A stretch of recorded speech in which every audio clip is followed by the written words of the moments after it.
Hello and welcome back to the Impulsive Postcast, the official Impulsive After Show podcast breakdown.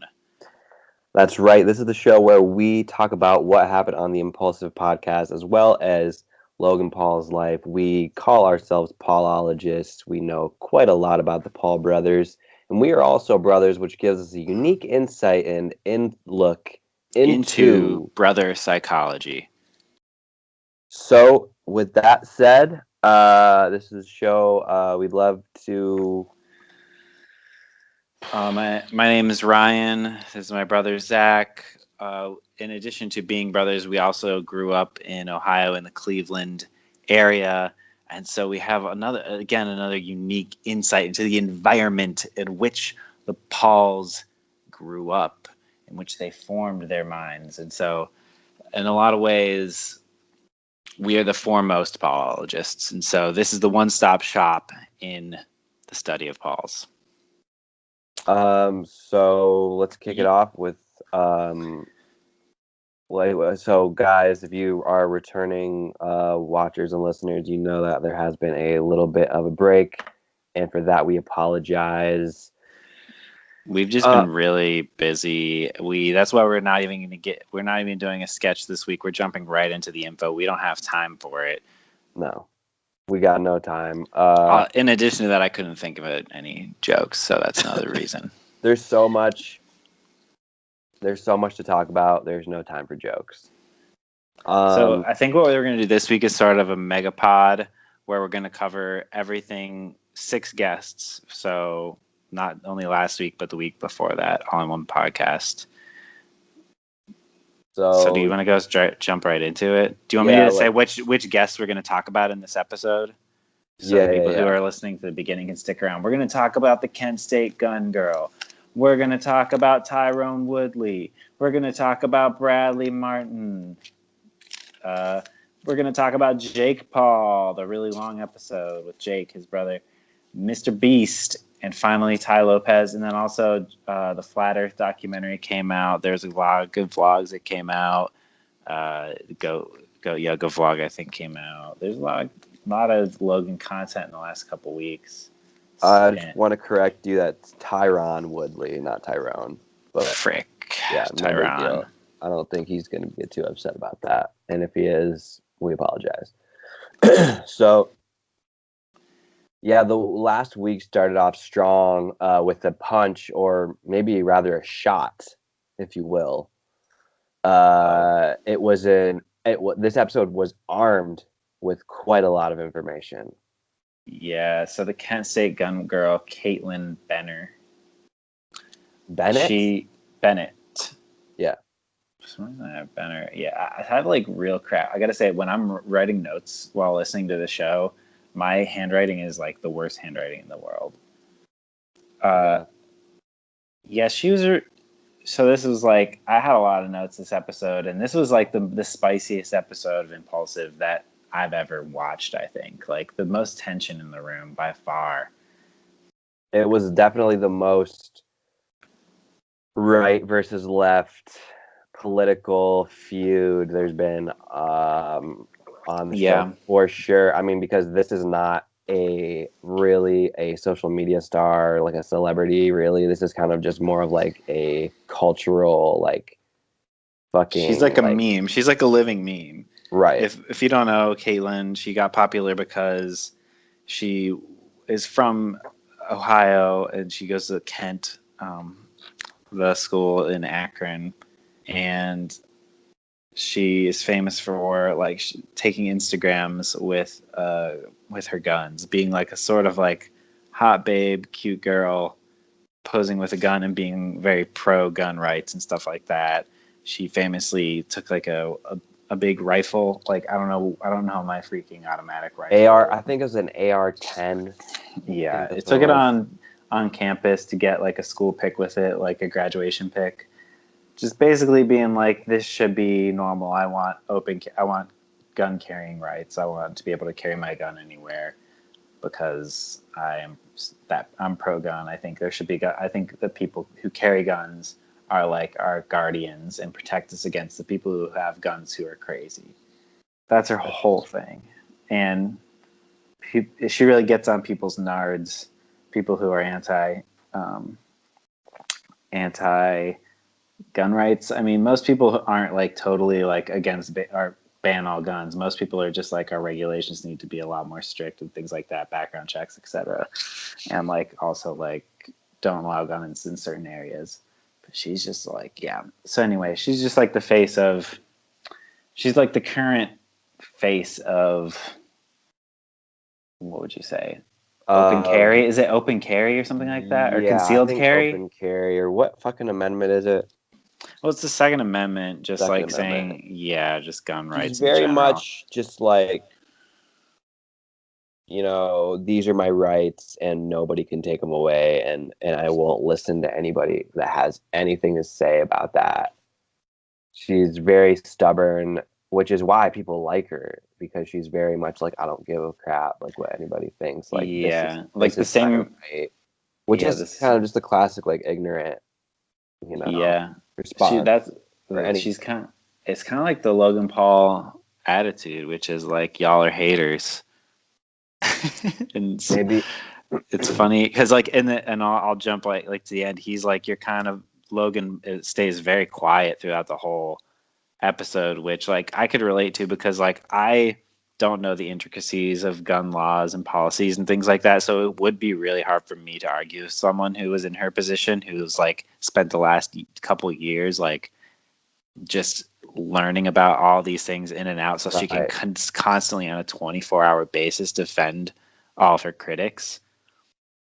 That's insane. Like, I don't know who is qualified to like really have a good podcast like this with her, but he was staying quiet the whole time. And all right, one sec. Mom's calling me real quick. Let me answer this. All right. Hey, Mom. Oh, I like your headband. Thanks. I'm actually doing the podcast right now. Oh. So yeah. Why? What's up? Nothing. I was just calling to say hi. Hey, Ryan. Hi. I like your hair. Thanks. You can see me? Okay. Can't hear him. Yeah, he said thanks. All right. Yeah, I'll call you back in a little bit. Okay. All right. Love you. Bye. So yeah. But like you were saying, like, I don't know, you know, gun laws. I don't know like what the fucking like actual law. I don't know anything, to be honest, which is why I was kind of I know what you meant about him staying quiet, but I was also like, I probably would too. Yeah, because I'm like, but I'll talk about that in a second. But I guess the thing I was trying to say was, he said, I do think you provoke. And this is coming from a person who fucking provokes. That's a quote from Logan. Like, and it's true. Like, Logan is we've talked about it before, like a mook, like a person who is just like poking at power and just like basically getting attention at all costs. To get a reaction in general. Yeah. And he's like, they were all like, basically like, that's all you are just like a person that generates attention. And like by the end they were like, and I understood this, it's an interesting thing, and they've talked about it again on the Tai Lopez episode, which is like, in the attention economy, which we're currently in, where like people having a lot of Instagram followers is useful because you've gotten really good at a skill, which is getting people's attention. Right. And that in itself is an insane skill that is sort of like not even a skill. It's like you have some sort of an X factor or something like that. And getting the attention at all, it's like, okay, you got the attention, now you have to do something useful with it. And I guess like by the end they were like, we're all mad at you because of the way you got attention. But if you wouldn't have done it that way, then you would never have had this attention, and you would never be able to talk about the things that you feel that are important. Right. And so they're basically like, I don't know, they were like, everyone hates you because you're a dick. The way you go about things is you're a dick. But now you have to like, I don't know, do something positive with it. Stop being such an asshole. Like, try to twist it in a way to make like a good, constructive conversation around this topic. Because they were saying, like, she was saying things. Some of her facts were like, these are reasonable things you're saying, but nobody's ever going to listen to these reasonable things because of the style, the aesthetics of your attention grabbing. Right. She's too fucking extreme. But it's like, yeah, without being so extreme, she would never get the attention. So it's sort of this this double-edged sword, dilemma type thing, if you will. Yeah, it's really interesting. But I do think like a lot of the things she was saying, the facts, quote unquote, that she was dropping were extremely manipulative, and I think it was just like it was hard to like let a person like this on your show. Because like even though Spencer was Googling a lot of the facts that she was dropping, it was hard to really catch them all. They were coming at them so quickly. True. You said that you liked Mike a lot after this episode. You said he did a pretty good job in handling himself. Yeah, I think his arguments, like I'm sure he did like a I don't know how much research he does on like freaking gun laws and stuff. Probably not much. No, not much, but like he did a little bit of homework at least. Yeah, I don't know how long I would have like researched if I was in their position. And I don't think that even I did a little bit after this episode. I was trying to like fact check some of the things she was saying about, like she said at one point, most mass shootings are stopped by gun owners. Like, and I heard that and I was like, that sounds like a fact that's not a fact. Like, so I looked that up, and that's like a very common thing that people who are in her position drop, which is just like an extreme manipulation of the facts. It says only, I looked it up, it said only 3% of active shooters, or only 3% are stopped. I don't know. I don't remember the exact fact. I'm sorry. I just looked up all these things, and a lot of the things she was saying were like these sort of like copy paste facts that when said to a person who doesn't know anything sounds super convincing and facty, but when you look into them, they are not quite the truth. They are the truth with some facts left out to favor one view over the other. Yeah. And so that's just like the problem is like that's what I was saying earlier, is like she's been in this position for I don't know a year or more now of being Kent State gun girl, and so she's just like on guard 24/7 with ammo, refuting the other side's arguments. So I'd love to see the opposite of her, whoever's on the anti-gun side, like spewing their facts. I'd love to see a war against them, because that's who they needed. Or maybe that's not even constructive, because both of those people, even on the far anti-gun side, I wonder like how like garbage the stats and facts for them would be. I mean, even though I feel like I'm more on that side, I have to admit that whatever side you're fighting for, you do like quote unquote cherry pick your data. Right. But yeah, I don't know. What do you think about her taking out the turbo force at the beginning of the episode? Yeah, that was really funny. Yeah, really. Whoa. Sorry. Yeah, and then I wanted to say I got a bunch of ads. I watched this on like a TV without being signed in, so I got a bunch of ads that I don't usually get when I watch Impulsive. But like I have like Google Play Music, and so I get free YouTube Red or whatever, and so I never see ads on my videos when I watch on my account. But on the TV, I was watching signed out, and I got a Urban Carry G2 concealed carry holster ad. Oh my god. Before this thing started. I got another ad later for Captive State ad, which was like a movie about like a post-apocalyptic, like the citizens need to like strike out because the government overstepped their bounds. Yeah. I got a plant-based milk ad. I got a chill music video ad. Okay, I guess that's it. But yeah, I got a couple ads that were definitely like targeted. Yeah, like right wing pro gun type. That's crazy culture. It was pretty weird. Yeah, I mean, overall, I would say that I probably agree with Kaitlin on most everything that she said. So.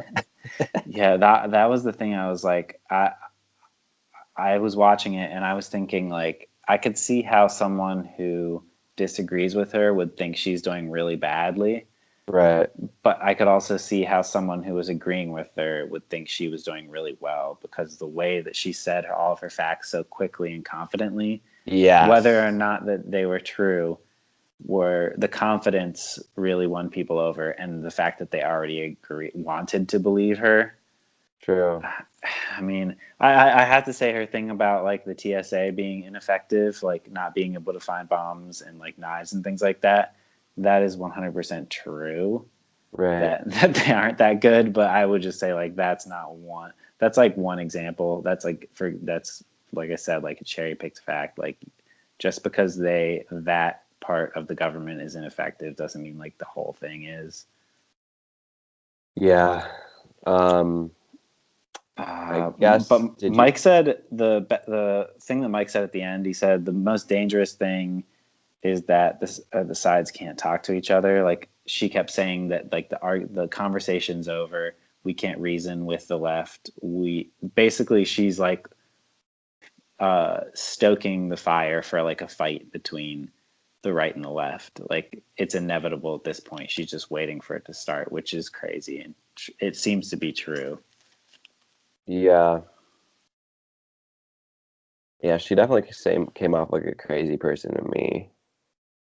Yeah, but all the comments down in the comments section were on her side. They were like, Kaitlin fucking pwned these cucks. That's Really? literally, I'm not joking you. I'm going to underestimate. That was 80% of the comments. Might have even been more than that. Let me check them out right now.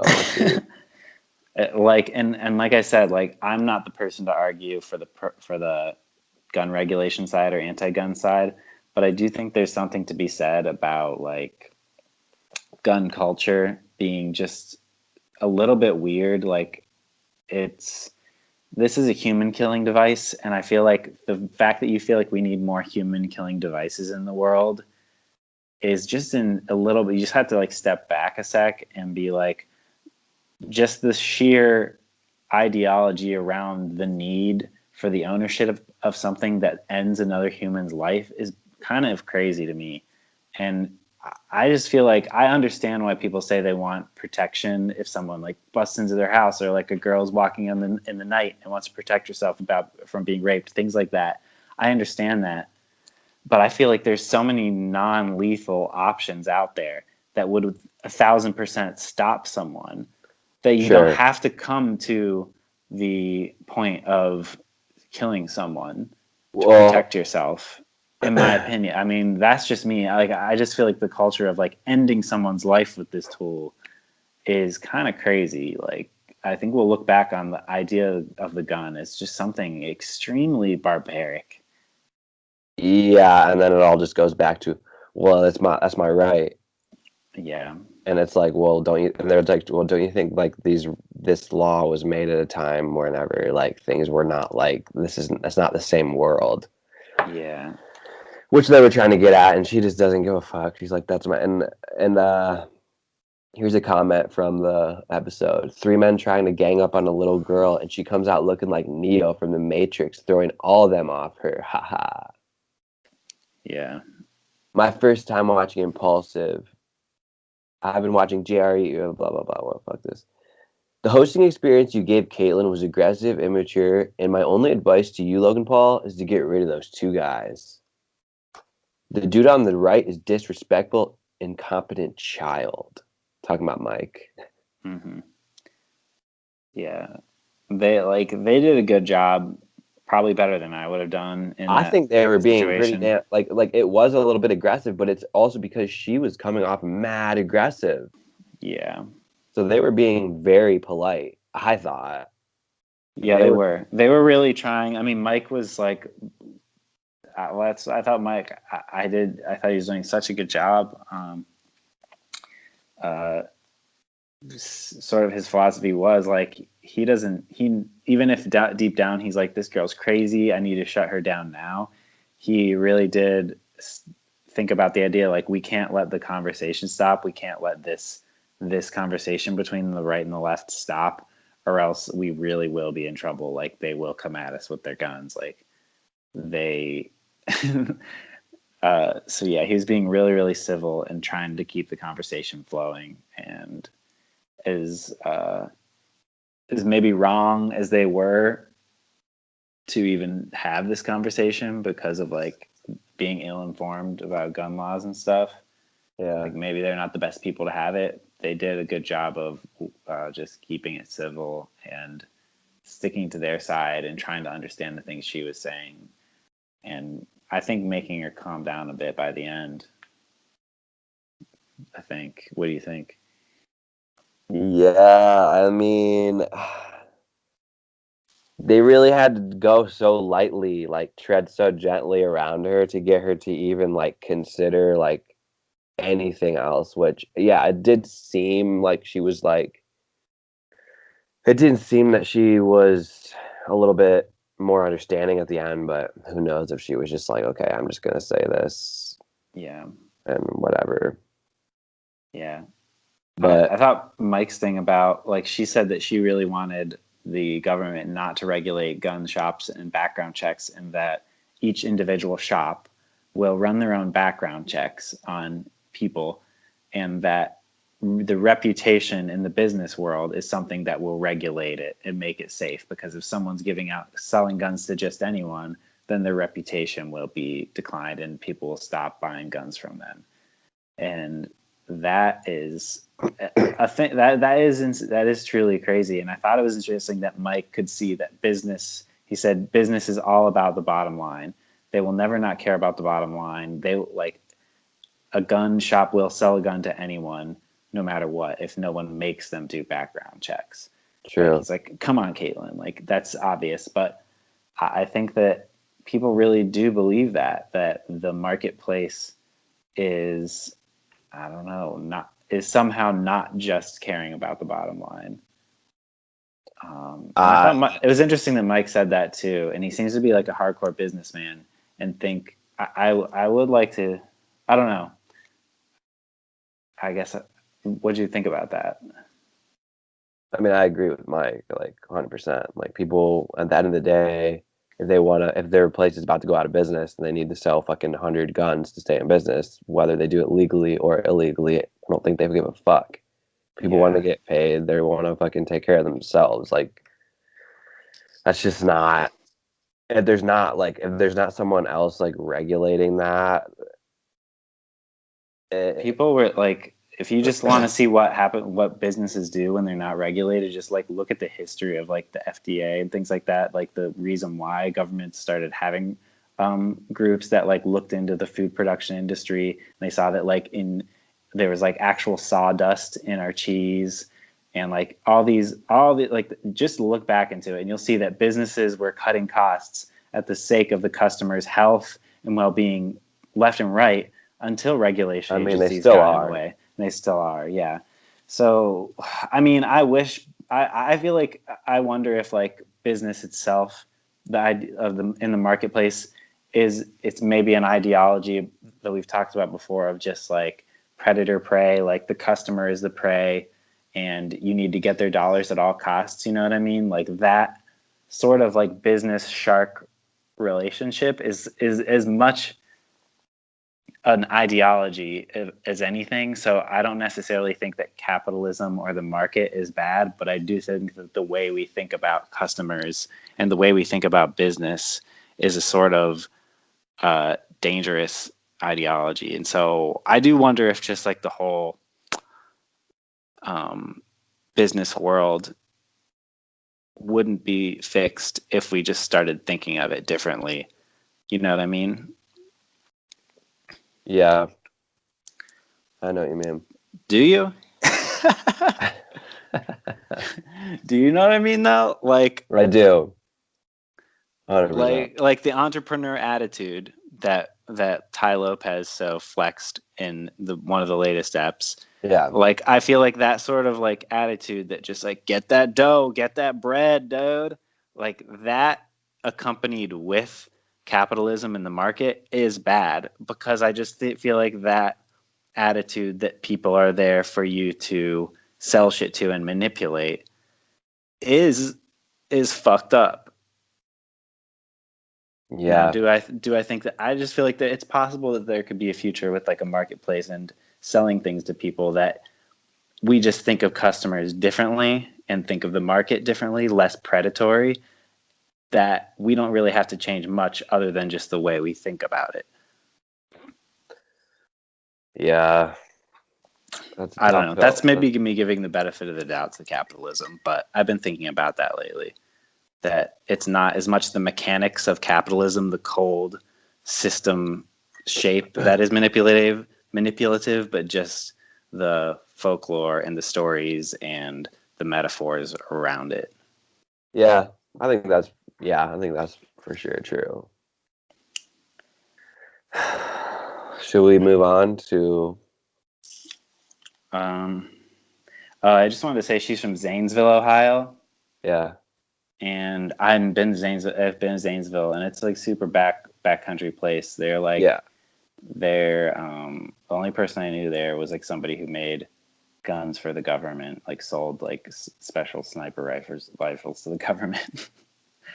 Definitely. I don't know. I did a little research into Zanesville just to like see, like, I don't know if it's like a thing about Zanesville, and it kind of is. I won't go into more of it, but. Oh, and Spencer said that she should meditate at the end. Do you remember that? Yeah. One recommendation to Kaitlin was to meditate. What do you think about that? I mean, you think she's going to meditate? No. I think she might, but I think it was a good move. I think there is a lot she could benefit from, but with meditating, because she does seem really tense and balled up. Right, for sure. I just don't know if she actually took anything they said like seriously. So yeah, I think she's smart, but that she was on Alex Jones like the next day. Do you know that? Yeah, she was already working with him and stuff before this. Right. So, yeah, and I did watch that like 5-hour Alex Jones on Joe Rogan the other. Did you? And it was so good, I gotta say. It really like it made my day, or like my next few days. I was just thinking about conspiracy theories and stuff. He's such a character. Wow. What do you think about? How do you feel? Have you ever been called a cuck? No, I haven't. I have before. I remember when I first got called it one time when I was doing a live stream, and someone called me a cuck, and I had never heard the word, and I had to like Google it and understand what it was. And when I finally found out, it was like, it's derived from like cuckolding, which is like letting some other guy fuck your girl and you're like fine with it or whatever, because you're like a beta male who's just like a pushover, basically. Mm-hmm. Like, even though I'm like super anti-alpha culture and like all this like sort of like provoking other dudes and calling them like basically like feminine, just like you're not a full man and stuff, even though I'm like totally anti that culture, it does really make me mad. And like if I swear to Jesus Christ, like if anybody ever like calls me cuck like to my face or anything like that, like I like will probably like stomp their head into like just like into the core of the earth. Yeah, like I will like I feel so bad, but it does make me mad, and it makes me like it shouldn't bother me at all, but it's more like I just want to prove to them that what they think about me is so wrong that just for saying that they are dead now. Yeah. That's how much their characterization of me is incorrect. That just that little thing, I have so much power that your life is over now. You're staying on the sidewalk. Right. Like, I mean, I think whenever I was actually, that's funny you said that because like I was gonna say whoever said that we're gonna kick the shit out of you. But no, like being called that, it's like it almost makes you want to, walk down to the store, get a gun, and Nah, it doesn't make me want to use a gun to kill them. It makes me want to do it like with my bare hands. Right. I don't need it. Yeah, exactly. And you don't really. Yeah. So yeah, guys, I did say anything in the comments. Go for it. See what happens. I did do a bunch of research like on Caitlin's facts, and I don't even want to talk about it. I'm like, it's boring, but I did research it just in case. Just know that like everything she says is basically like a propaganda pamphlet. Yeah, I think it sounded that way though. Yeah. Okay, let's move on. Just Tyron Woodley, UFC welterweight champion. Like just such a light like combo compared to yeah, I know. Yeah. You want to see what I had written for Tyron Woodley? What? Literally nothing. I mean, he seemed like a nice enough dude. I don't know, like I've been over this before, and this is the bias of this show: is that I don't give a crap about boxing or UFC or MMA. They talked a lot about like rap and like different people, like like rap music and like the trajectory of it, which I guess was fine. They're talking about like R. Kelly. I think the only thing notable about this episode to me now is only after watching one of his vlogs from like this weekend when he went to Vegas. He went to the MMA fight, right? Was it MMA? Right. Between Tyron and UFC. UFC, but between Tyron and some other dude in the UFC, and Logan bet $20,000 on him or something, $15,000, $25,000, and then lost it all. Yeah, because Tyron lost. Yeah, I mean, I would have betted on Tyron too if he was on my podcast. Tyron. That's what I said. Tyron. I said Tyron. Yeah, no, and he was like, yeah, you should come to my fight, and he's like, okay, like yeah, we will, and then he did it. Honestly, don't have much to say about that. Yeah, I don't. That's the most notable thing though, is that he was on his podcast, bet 25,000, lost 25,000. Then we got next was Bradley Martyn. Was he's just like a weightlifter, Instagram or influencer, owns a gym in LA. Yeah. That's what I thought. I was like trying to figure out who this guy was for a bit. Yeah. I didn't have much to say about this episode other than it was sort of just a broadcast. They seemed like it was a very low stakes podcast where they were just talking about working out. Interesting that his gym, what was his gym called? I don't fucking know. I thought I wrote it down. His gym is for, I guess I'll have to look it up. Bradley Martyn's gym in Hollywood. He said it's basically a gym for influencers. Like everyone who goes there is kind of like on the influencer weightlifting. Zoo culture? Grind. Yeah, I think that is it. Yeah. Pretty crazy. I'd love to go there. Sounds like a interesting vibe. The one thing that no, never mind. It's in Woodland Hills. It's kind of in the suburbs. Mm-hmm. Yeah, I don't really have much to say about this episode either. He seemed to not get a lot of their humor, which was kind of funny. Yeah, he seemed like a real genuinely nice guy, you know. Yeah. I honestly feel like I could chill with this dude. Yeah, he just was happy to see like the pit bull. Yeah. I wrote down his face when he saw the pit bull. He just was so happy. Yeah.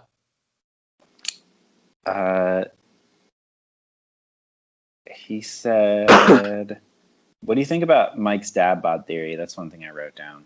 He said it before, but he did mention on this episode about how girls like dad bods because it means that the guy doesn't care about their body either, and they don't have to like live up to the standards of like supermodel bodies. So it's like you've clearly let yourself go, and so you can't really complain to the fact that I don't have a perfect body. Right. What do you think? Is that why girls like dad bods? Honestly, I kind of have to agree. I think it might be true too. I kind of do have to agree. Yeah, I don't know. I don't really. I mean, I don't even know if I have the genes to have a dad bod. I just like am skinny, or I'm like a little bit like, or I look like I work out a little bit. I just have fast metabolism, so it's maybe. I mean, I feel like you work out a decent amount that you really can't say. You'd have to really do nothing for a little bit to find out if you could get a dad bod. True, which I just don't want to do, and I will not do. Yeah, I mean, even though like we kind of make fun of them for saying working out is the solution to everything, I do think that being active is a solution to a lot of things, and that most science backs up the idea that you should like be kind of active to keep your body alive for a lot of different reasons. Yeah, and I think I don't know if it was this episode. I think it was, but just being maybe that was a Jake episode, just talking about.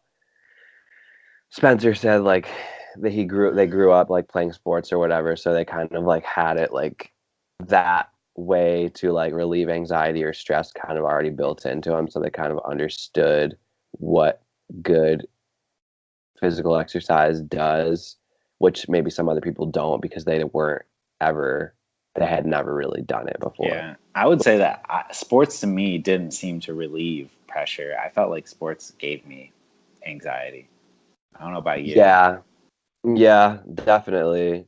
But doing things outside like riding my bike and skateboarding and doing things like that relieved it. Definitely physical activities did, but sports never did. I guess when I was a little bit older, like college age, then I could like when I was playing like rec soccer or whatever, that became a little bit because there was literally fun. no pressure, no stakes. Yeah. So I was just like literally just having fun and like hopefully gonna win. But yeah, I do understand. I'm not saying you have to have a 10-pack, right?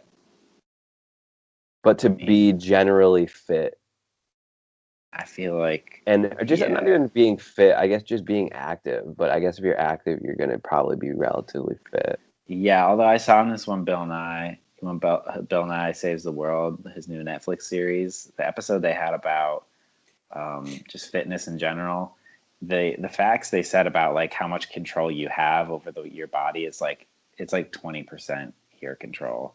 Most of it is genetics, no matter what you eat or do, which to me sounded insane. But am I going to deny Bill?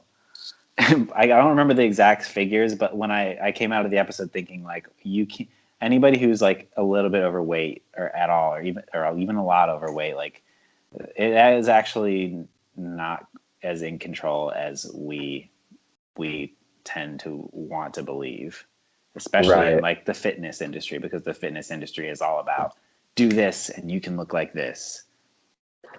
Well, for sure, different people with different body types have to have a different diet. Like a diet where someone is overweight, if someone had the same diet that I have, they probably would still be overweight because they don't have metabolism. Yeah. Guys, if you're out there, if you're overweight at all, feeling bad about your body, go watch that freaking episode of Bill Nye Saves the World about health, and you'll be like, oh, you feel a lot less bad about yourself. So, it also made me, never mind. On this episode, they had an audience cam. They said they had a cam that faced the audience, like the beanbags in the room of the podcast. And then every time they cut to it, it said like cam not available. And then by the end, Logan realized the crew told him that camera wasn't working. And he got pretty mad at him and said like, come on, guess what? He said some like, I don't remember the exact words, but I remember thinking, Logan, come on, like This is a lot of technical shit going on with something like this. If it's broken, you can't. He was like actually kind of really mad. It was not a good look. I didn't see that. I think I would have probably been equally mad though, so I can't say anything, Right. But I remember cringing a bit, just thinking like, I feel like sometimes when you had to do something, your camera was messing up one day. I got mad at you about some technical thing, and I watched back the episode, and I was like, wow, I shouldn't have said that mean thing to Zach there. And I tried to delete it on YouTube, and it just wasn't working, so I left it up. But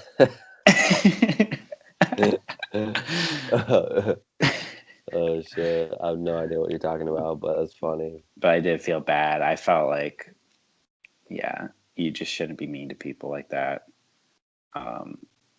So moving on to the vlogs from that week, best friends babysitting episode, not very funny. That's all I'll say about it. Zach's not watching these. I'm watching these for you guys. I'll give you quick reviews because they're not that good anyway. I saw the thumbnail for the babysitting one, and I was like, nah, I'm good. Mm. Yeah, they're just like not written that well. It's just not that funny. And then Choch Tales, the animated series about Logan's childhood, talks about his first fight. And did you watch that one? No.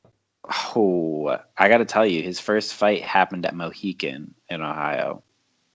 Damn. Which is, if you live in Ohio, especially, I don't know if everywhere in Ohio, but a big rite of passage is in 6th grade. Your class usually takes a week-long trip to Mohican. Which is that that's what they did? That's what they did, and that's when his first fight happened. Mohican's sort of like, you stay in these cabins, these bunk beds with your class, and you learn about nature and stuff like that. You go on hikes and you learn about Native Americans. It was cool. It was really cool, and for a lot of kids, it was the first time just being alone, away from home for that long, right. And he talked about how this one kid, he was just keeping everybody up at night in the bunks because he was staying up all night, and he was just like being really loud. And then eventually Logan like beat him up, threw a chair at him. I can't remember the exact thing, but it was a fight at Mohican. It was a very interesting. Yeah. So we said at the beginning we're from Ohio, so this is one of I don't know if we can bring anybody more insights into Mohican other than it's a real quintessential rite of passage, I would say, in the Cleveland area schools. Definitely. A lot of things happen. Did anything big happen to you at Mohican? Like, do you feel like any like big? I'd said before on a different podcast, like I didn't poop for the first 3 or 4 days at Mohican because the bathrooms there, all they had was like one flimsy shower curtain to cover up like the poop zone, like the stall zone, and that was just like very uncomfortable for me. So I just held it in for days. Yeah, it was. I don't really know. I can't, like, for some reason, I think we were like going on vacation or something during that time, so I left for like part of Mohican. Oh. I was only at Mohican for like 1 day. I forget what exactly we did. I think we were going to like Disney World or something. But so yeah, that was a pretty good one. So you said you hate Choch Tales, you hate the animation style. You get a peep into Logan's childhood, and I feel like even though I agree with you about the style and like the sort of overall like content overload and not wanting to watch everything Logan makes, I feel like it's my responsibility to just uncover these details that might be essential to understanding Logan in some way, you know? I don't hate Choch Tales. I just don't like the animation, and I don't really like that like narrated that it's narrated. I don't like that. Yeah. So I think I understand the stories are probably fine, but if they're we'll go into the Goat Yoga vlog, which was that last weekend. That's the kind of content we came to Logan for in the first place, and why we still sort of like him, I would say. Yeah.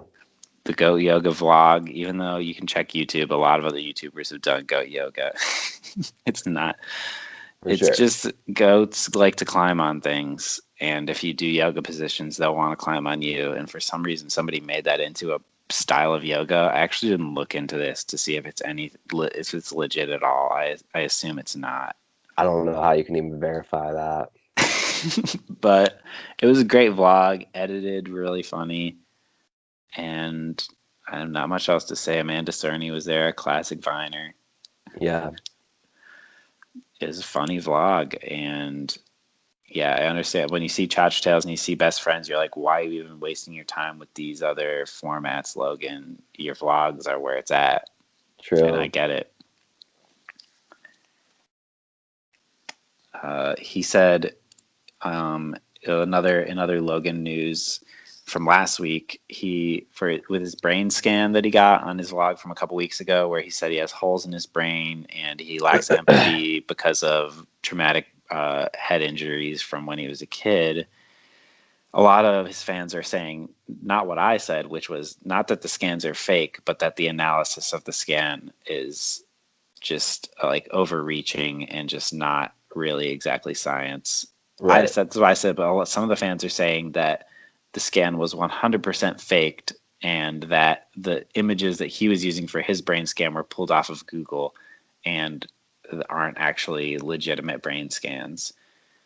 And he released a clip on Twitter saying, like, for those of the fans that saying I'm not that these scans are fake or something, suck a fat dick. Really? Yeah, so that's fucking funny as hell. I'm working on my Logan impression. Like I've talked about this before. He kind of talks like he's on The Sopranos, you know, like, yeah, hey man, I don't know what you're talking about. Like he's like and I don't know. I got to work on that, but yeah, he's like, you suck a fat dick. So yeah, Logan. Again, like I'm not saying the scan was fake. It's a real type of a scan. It's just that like it's not as advanced as this guy's claiming it is. The brain science just isn't quite there yet. I think you should go to another similar scientist, someone who like specializes in head injuries, that's grounded in actual science and is not like this sort of advanced, sort of spiritual self-help operation. This is probably the only people that would actually let him go in there and record shit. Yeah. And I want to say also, I want to start a beef with Dr. Daniel Amen from the Amen Clinics, and I want to challenge him to a boxing match. Oh, you want to be an undercard? Yeah, I want to be an undercard, and I want to fight that quack scientist. That's sick. Nice. This is a part of the podcast where we do a short segment where we talk about the other big YouTuber podcast, The Views, and it's called the Views Teeny Weeny Podcast. Views Teeny Weeny podcast. Views. What's up, weenies? This is the segment where we talk about the Views podcast with David Dobrik and Jason Nash. In last week's Views, David talks about how he's going down to 2 vlogs a week. I don't know if he actually talks about that in. He released a video that explained it. Yeah, but that's what happened in the Views and they also said that they're going to start filming the Views podcast this week. And they didn't. And they didn't do it. They didn't even mention that they didn't do it. It was as if they didn't even announce it. I was so psyched. I was like, fuck yeah, like the first one is going to be recorded. I was pumped for it. Yeah, and I was looking forward to it too. And it came out late too. Yeah, I thought it was coming out late because they were working on like the video maybe took longer than it was supposed to. That's what I thought. They actually said in the podcast they recorded it once and then they lost the recording and so they had to do it again. And they didn't say that they lost it because it was video or anything like that. So I don't know. But that's kind of the biggest news in the Views world. Yeah. Jason is still not back with Trish. I've checked in on her content. Her content is looking pretty great. A lot of like the commenters on her videos are like, "Are you okay, Trisha?" Like things that they're all over the place though. But she does seem like she lost like an insane amount of weight in a short amount of time.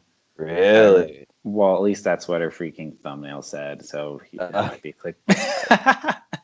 I mean, it might be real though. She might have done like an insane diet. I think she's like doing that kind of stuff a lot.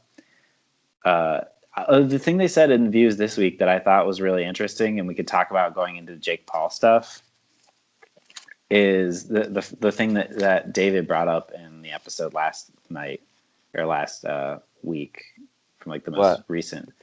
He was talking about how a lot of people get mad at different YouTubers for making cringy content, but what people don't realize is that they're making content for kids, and the reason why people aren't recognizing like, oh, it's not that I hate this content, it's that I don't recognize that this content is for kids, is because YouTube is a platform for everyone.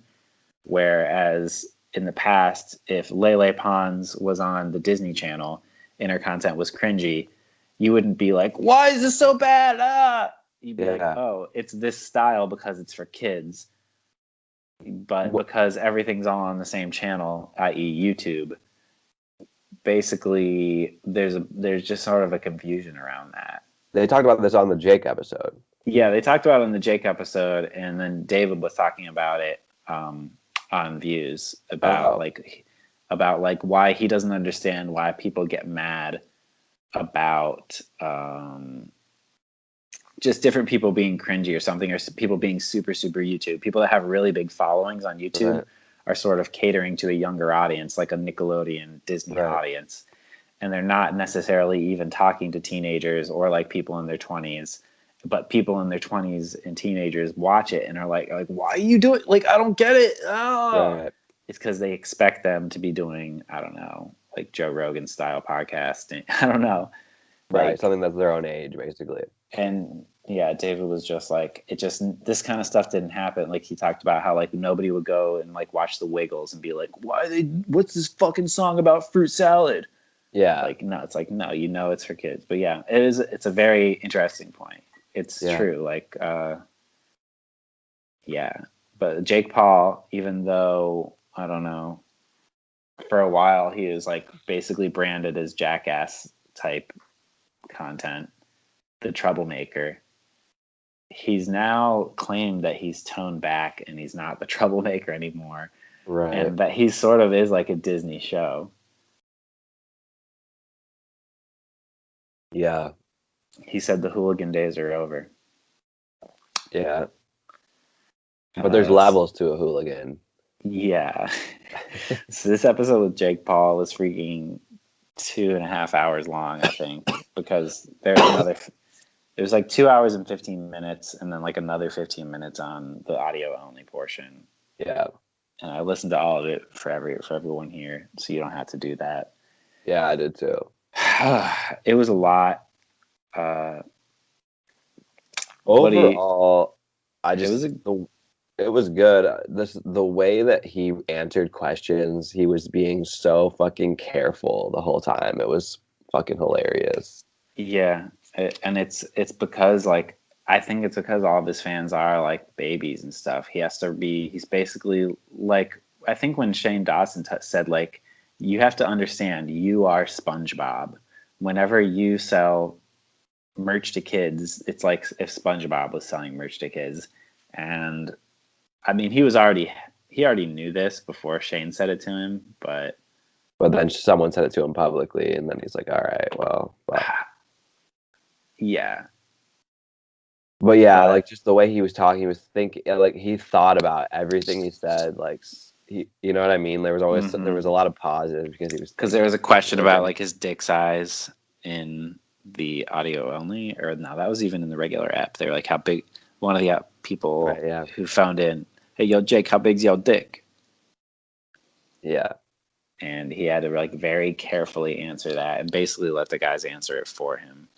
And it's like, yeah, because it's basically like if Barney went on a podcast and they asked Barney how big his dick is, it's like Barney can't say anything. Yeah. But it's weird because at the same time he does want to appear like a cool adult to these kids, someone who is grown up. Right. But he really can't act grown up, or else he'd stop being a kid. So it's this really liminal sort of weird sort of character he's playing. Yeah. Oh, he said that he went to Dr. Ammon too.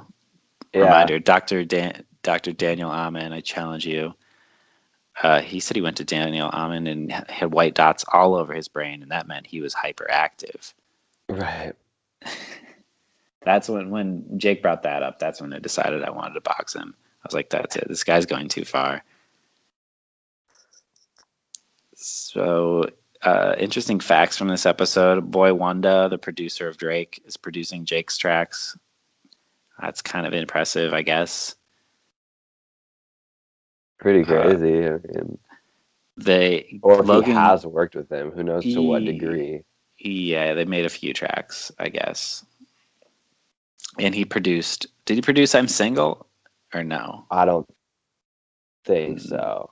I don't think so either. Or did he? If so, it sucks. Logan says that Jake probably made around $10,000 to $15,000 per Disney app.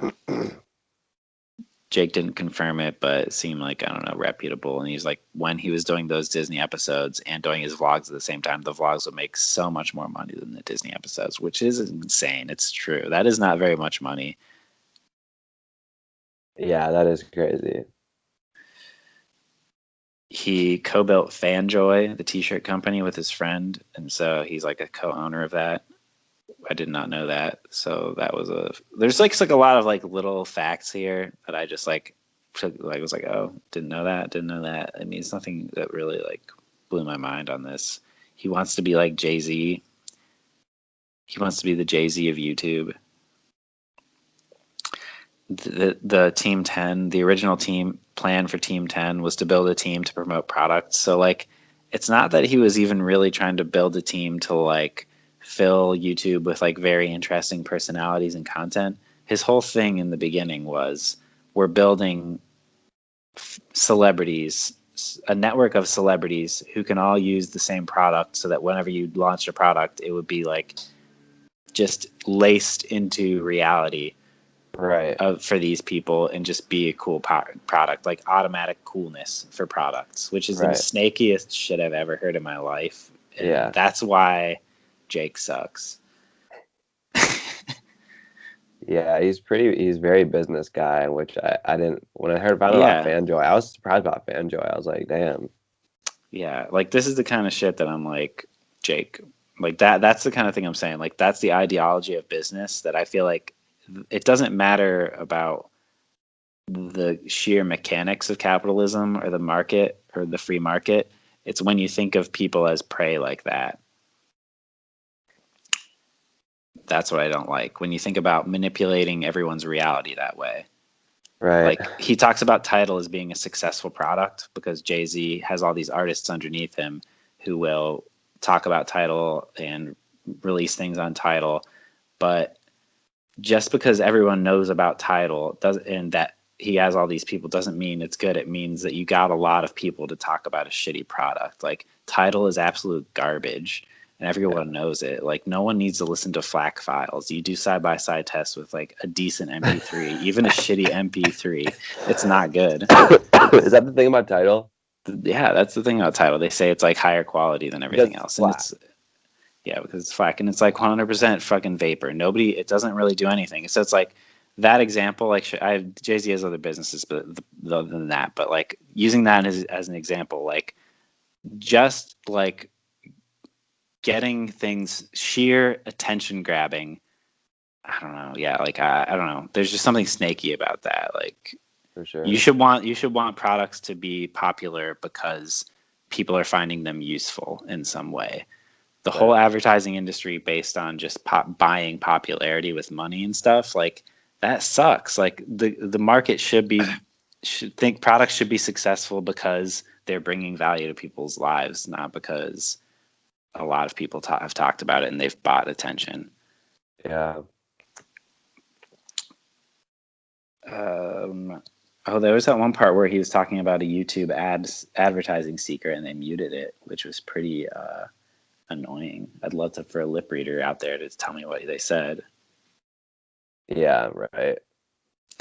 Oh. And this thing was littered with fucking ads. Yeah. I actually didn't know that because I was watching on my account. But oh, well, it was. He wants to fight KSI, which is I saw a Drama Alert thumbnail from today saying that the KSI versus Jake Paul fight is going to happen. I don't know if that's true, but it seems like for some reason he really hates KSI. You think it's your younger brother? If I was fighting somebody and they were being really mean to me, and then I had a tie boxing match with them, would you have like a really strong urge to want to fight them for me? Yeah. And beat them? I mean, I think he just really hates him. And you can do the undercard of mine and Dr. Amon's fight if I don't beat Dr. Amon. Or I mean, no, yeah, if I'm gonna lose to Dr. Amon, and then you're gonna get so mad at him. You're gonna tie Dr. Amon. I'm gonna be like, fuck this. I don't know why he wants to fight him. I think he wants to fight anybody that will be willing to fight him. And I don't know. I think KSI was just kind of just a douche to them, and he was just like, fuck him. Like, it's weird that he hates him so much. It's still in the back of my mind. I'm just like, is this all just like maybe Logan just doesn't feel like fighting him anymore? Jake does, and so they're just like sort of swapping the feud, the beef. This is the beef transfer live on podcast. You know, like how much of this beef is real. This is the whole part of the drama, the Logan Paul drama, that I'm most skeptical of, just because it's about like selling tickets to a fight in anticipation of a big fight. I don't think Logan wants to fight him again. I think he's over it. I think he's like, what the fuck ever. Like, I don't need to fight this dude again. I don't think he wants to train again. I think that right now he's happy just to not be training and to be like drinking. Yeah. Well, he claims that he really wants to fight in the UFC, right? He does want to do that. True. Seems like he's moved on to that as a goal. Right.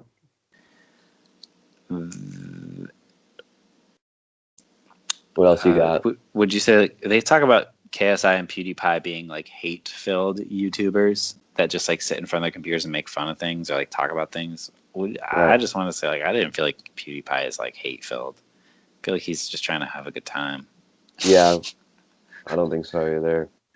But like, they talk about those. They contrast PewDiePie's videos versus a vlog, which is like a motivational medium. Inherently, like, they're like, we're talking about our real lives. This is motivational. And it's kind of weird. And we knew this, but I guess it was weird for him to explicitly basically talk about vlogs being like motivational speakers or like self-help books. But the YouTube, the modern version of that, what that is. And it is so true. And I never liked to read self-help books or motivational speakers, but for myself, but I am very interested in them because of just the religiousness of that whole thing. Yeah. I'm not gonna lie, I'm getting pretty winded over here. Me too. We're almost done. We have like the rest of Jake. He talks about RNBO, Rise and Be Original, his clothing line. I'm looking forward to that. He says he's going to drop a whole line of it soon. We've talked about this before. Jake is a fashion genius, so we pretty much are saving up our cash to buy entirely RNBO head to toe as soon as it comes out.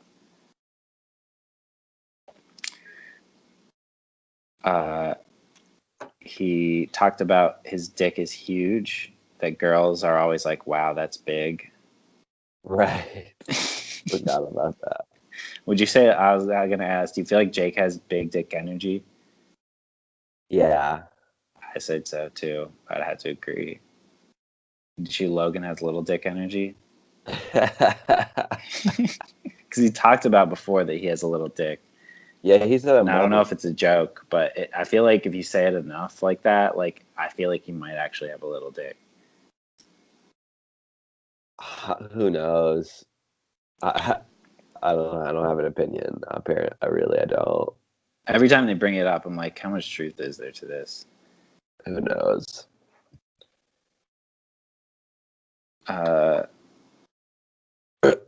one thing he talks about though, he's like, here's like another, going back to another big theme in the show, is like, he talks about how vlogs are motivational. And this is our real life. This is our everyday. Like, this is us putting ourselves out there. Like, on the one side saying how real vlogs are and no filter, and this is us. Like, this is us saying this is how to live a romantic, adventurous, cool life. Right. And on the other hand, at the end of this ep, he talks about how, quote, it's hard to date someone who works in such a superficial medium, which is the internet. Right.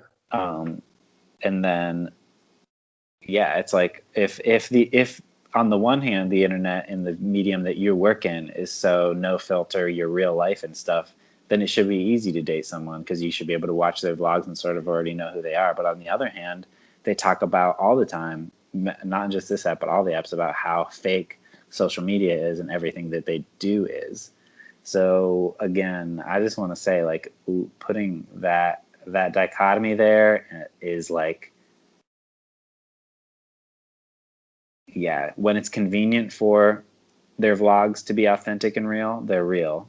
And when it's convenient for them to be fake and I'm just playing a character and this is just the game, then that's what it is. But True. I just want to point out, again, like we said before, those are two opposites. And I know that they can both be true at the same time. Like, some things about the vlogs are really real, and some things are really fake. But they never acknowledge that that's what the truth is that it's a mix of fake and reality, and it's this like weird hybrid sort of thing. They either say it's all real or it's all fake. Right. Oh. Yeah. That's the key to all social media. Like, if I was starting to write a book about social media, I would talk about that paradox of the real, not real. Yeah, that's really true. Mr. Beast from Wednesday, guys. This is a mega vlog, but I think we'll be Zach and I have talked about this. Like, these vlogs have been freaking piling up, and I'm like, oh my god, we just have so much to get through. I'm excited to get back to next week, where we only have like 1 week stuff to go through. Right. So Mr. Beast, one of the fastest growing YouTube channels out there. Mr. Beast is a no drama sort of guy. He just wants to get popular on YouTube. He wants to game the algorithm. He just wants to make fun videos that get a bunch of views and make a lot of money. Yeah, and have fun while he's doing it. He seems like a real Mark Zuckerberg sort of character from what I saw. He, like you talking about Jake being very like rethinking everything he says before he says it. Mr. Beast is similar in that way, where he just wants to protect his brand as like squeaky clean, fun content. Like, yeah. And I've seen Mr. Beast's videos in my feed over the past year or so. They're just the videos where it's super big stunts. Like, I filled my backyard with Orbeez. I filled my backyard with pennies. I tried to shoot a gun in front of a really big magnet to see if the bullet would get pulled out of midair. It's just like, what do you think about him? Jimmy. I don't know his last name. Yeah, I mean, like, 16 million subscribers, 8 or 9 full-time employees working for him, like editors, writers, and stuff. He loves PewDiePie. Mm-hmm. Oh yeah, that's his whole thing, was like subscribe to PewDiePie.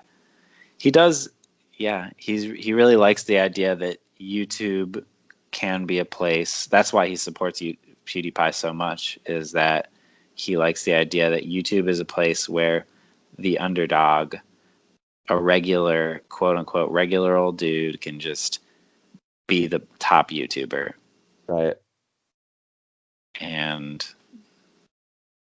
yeah, I would say that's like really the myth of YouTube that keeps YouTube alive, is that it's like the platform of the people, and like a sort of democratic platform where the the real talent actually does rise to the top. And that's why keep PewDiePie number one is such a big movement, because T-Series, who is the second largest YouTuber, is just this like quote unquote faceless corporation. And that's how the rest of the world works, and the media works, and the rest of the media, which is big brands, own it. So yeah, keeping PewDiePie on number one keeps the myth of YouTube being like the platform of the people alive, even though it's not the case. Sorry to say, anybody who thinks that. Yeah. Yeah, he has Crohn's. Remember that? Oh yeah, he has Crohn's disease. He can't drink alcohol, but he smokes weed or something, or eats weed. Sounds like. Yeah, it sounds like he does. And then Logan talked about how he smoked a lot of weed at the Flat Earth conference and never wants to smoke weed again. And like, it's like that's why people quit, is because they like overdo it the first time and they have like a terrible time. And they're like, oh, I guess I just can't ever smoke weed. Right. Or it's like, yeah, it's just not for me. He went Maverick. He went total beast mode on it and did way too much. It's like, no delay, Logan. Imagine if you like slammed an entire bottle of vodka your first time you drank. Yeah. I feel like Mr. Beast seems like a nice guy. He talked about, he's like, why he wouldn't buy a Lamborghini. He said, if I couldn't buy one for my whole team, how would they feel? Which is like, it is really cool. It sounds like he's like on a different sort of vibe than Logan. Sounds like he's probably pretty good to work for, at least. Yeah, I thought that I've heard about him before. He says he brainstorms every day. It sounds like a fun time to brainstorm, you know. Yeah. I like a pure storm. Open up the dictionary to a random word. Fun. Oh God. All right. All right. This is our final guy. Who is it? Tai Lopez. Tai Lopez is a self-help alphapreneur asshole. One of the original YouTube advertising buyers. I don't know if I'd say that. I do remember seeing Ty's videos for ads on my videos back in the day of YouTube, like back in 2012-ish. Really? I remember seeing Ty in his garage showing me all the books he read and being like, you know, you can be as rich as me if you do these certain things, et cetera, et cetera. Classic pyramid scheme style.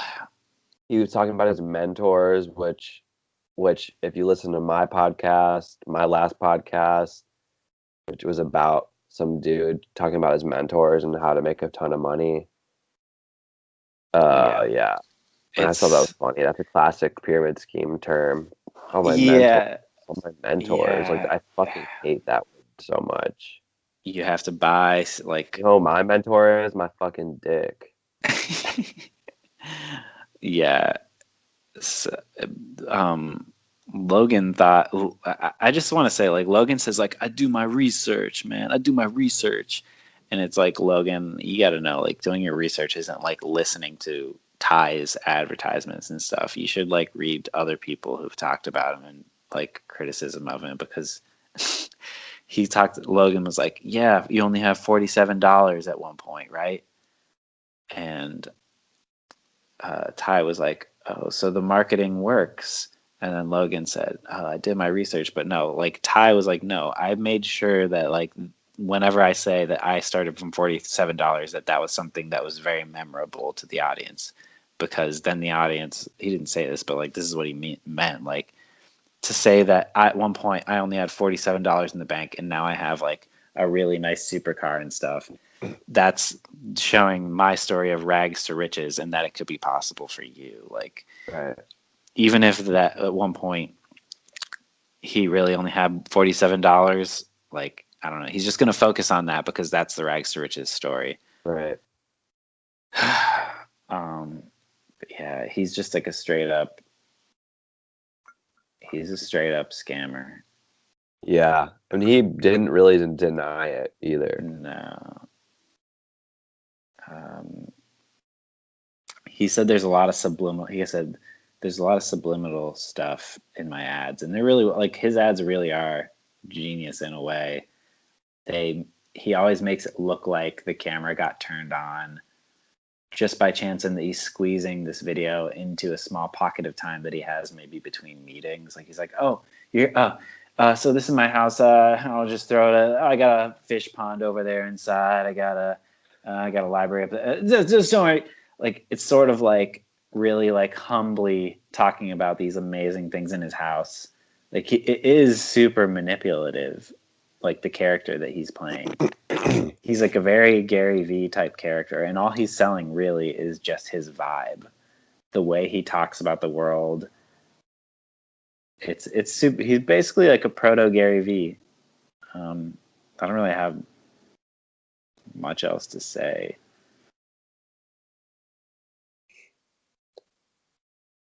Another guy who was like super entrepreneur. He said, "Come on, you either if you can't beat them, join them. This is the laws of the jungle, man." And that's like another thing that a lot of people who are super into the market and capitalism say is that that capitalism in the market is survival of the fittest and stuff like that. Like it's a misunderstanding of like Darwinian evolution used by people who are like capitalist or free market people to like justify the unfairness of the market. It sucks. Anyway.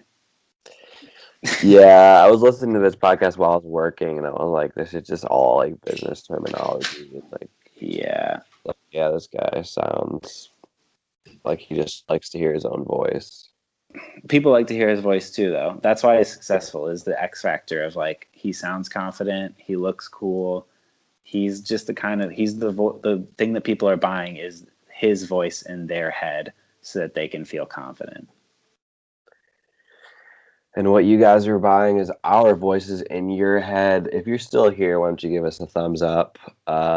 Rate us in the Apple Store, wherever you watch. Yeah, he said, I'm using authority bias. If you see this really hot car in my video, then you'll think like, oh, this guy must be successful, and I'll give him some of my time. Right. It's just like this guy is like a freaking snake, and he does admit it.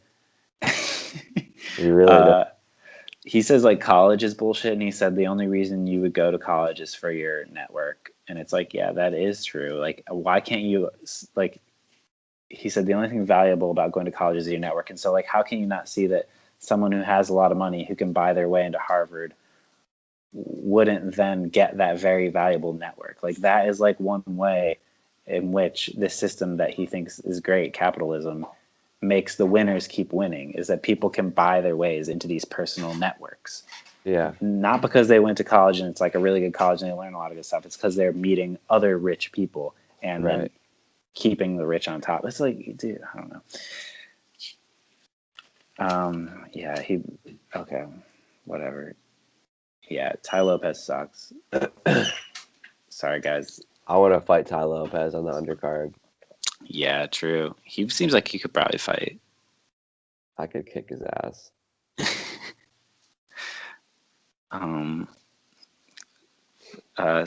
Finally, let's just talk about they finally released the Flat Earth trailer. Yeah, it looks good. It does look good. It looks a little fake though. Like it looks like they did a little bit of Best Friends type fictionalizing in the doc. Yeah. And I don't know how I'm gonna feel about that. Yeah, I know what you mean. We'll see, I guess, but it does look funny. Mike's fucking pumped for it. Yeah, they gave Hayden a little bit of shade in the podcast, saying like, "Where's the edit, man? Why is that not out yet?" It's like, dudes, you know how long it takes to edit a full documentary? Give him some time. True. And they were at a festival, and I wonder if they got feedback from those festival goers about things that they should change. I wonder if there are a lot of changes between that, whatever they showed at that festival, and what they are going to release. That there were. I didn't think about that. But yeah, I'm looking forward to it. Yeah, Yeah, anyway, we squeezed it all into an hour 20, 2 weeks, megapod. Thanks for listening. It was that was a lot this week. It's a lot. It's for sure a lot to remember, and fuck. Yeah. We'll be back next week. I'll be amped up. I don't know. Are you out of energy? Are you totally drained right now? Yeah. So am I. I'm also sick, so. Oh. Yeah. All right, guys. If you're out there, you want to be on the show, leave us a comment. We'll get you on Skype, and you can be on the show with us. We want to hear what you have to say about Logan the Gang. RMBO, rise up and be original and be on our show.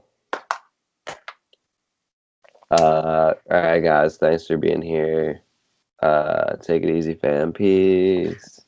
Oh, wait. We should say if you're listening to the show and you're like on the podcast feed, and you should know that we have a video feed, like we have a YouTube channel, the Impulsive Postcast. If you Google Impulsive Postcast, it'll say, "Did you mean Impulsive Podcast?" And you have to say, "No, I meant Postcast."